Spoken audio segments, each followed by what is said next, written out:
All right, let's jump right in. Today, we're going to break down what is absolutely the heart of the English Pedagogy syllabus for the CTET exam, language skills.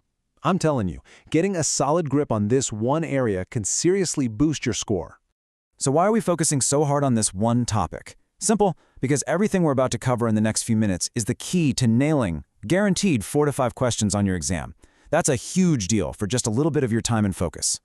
So, how are we going to lock in those marks? Well, here's our game plan. We'll start with the foundation, the 4 core skills. Then, we'll unpack how they're classified, which is a favorite for exam questions. After that, we'll dive deep into reading and writing strategies, and then, the best part, we'll put it all to the test with some actual questions. Okay, let's get into it. First things first, we have to start with the absolute bedrock, the 4 core skills and the natural, logical order that we all learn a language in. Okay, this right here is something you need to burn into your brain for the exam. LSRW. It just makes sense, right? Think about how a child learns. First, they just listen to everything around them. Then eventually, they start to speak. It's only much later in school that they learn to read, and finally, to write. Listening, speaking, reading, writing. That's the natural sequence. But here comes the classic CTET twist. While LSRW is the natural way we learn, the exam is going to test you on this crucial classroom rule. You have to teach these skills in an integrated way. You can't teach them in isolation. Why? Because in real life, we use them all together, don't we? I mean, think about it. When you're in a lecture, you're listening and writing notes at the same time. That's the integrated approach, and that's the right answer on the exam. All right, so we've got the order down. Now let's dig into how CTET likes to classify these skills. I promise you, these terms are going to pop up all over your exam paper. So the most important classification is this one, receptive versus productive. Let's make this super simple.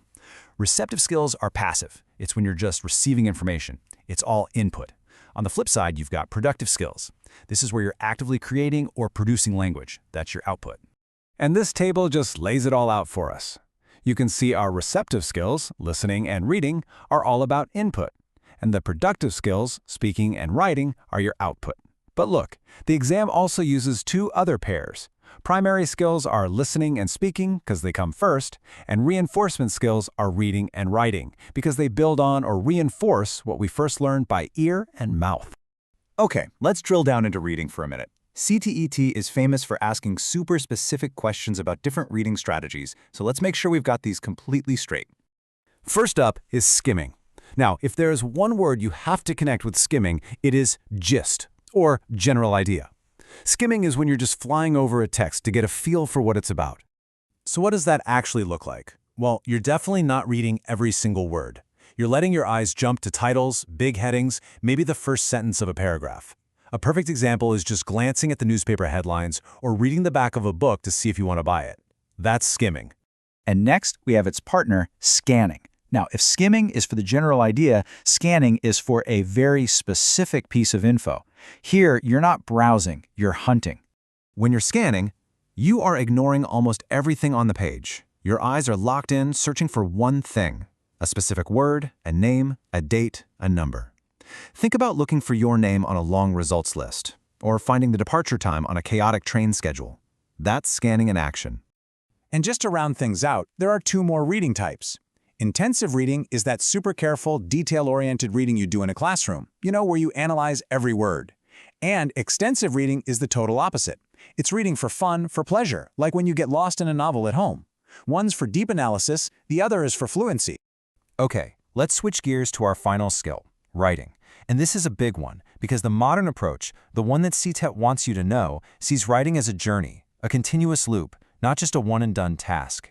This right here, this is a core philosophy you have to understand for the exam. The old way of teaching focused only on the final essay, the product. The new way, the right way for CTET, says writing is a process. It's a journey with distinct stages. And here are those stages. And yes, you absolutely have to know this order. It all starts with brainstorming, just getting ideas out. Then you do your first rough draft. After that comes the tricky pair, revising and then editing. And finally, you have the final version, which is publishing.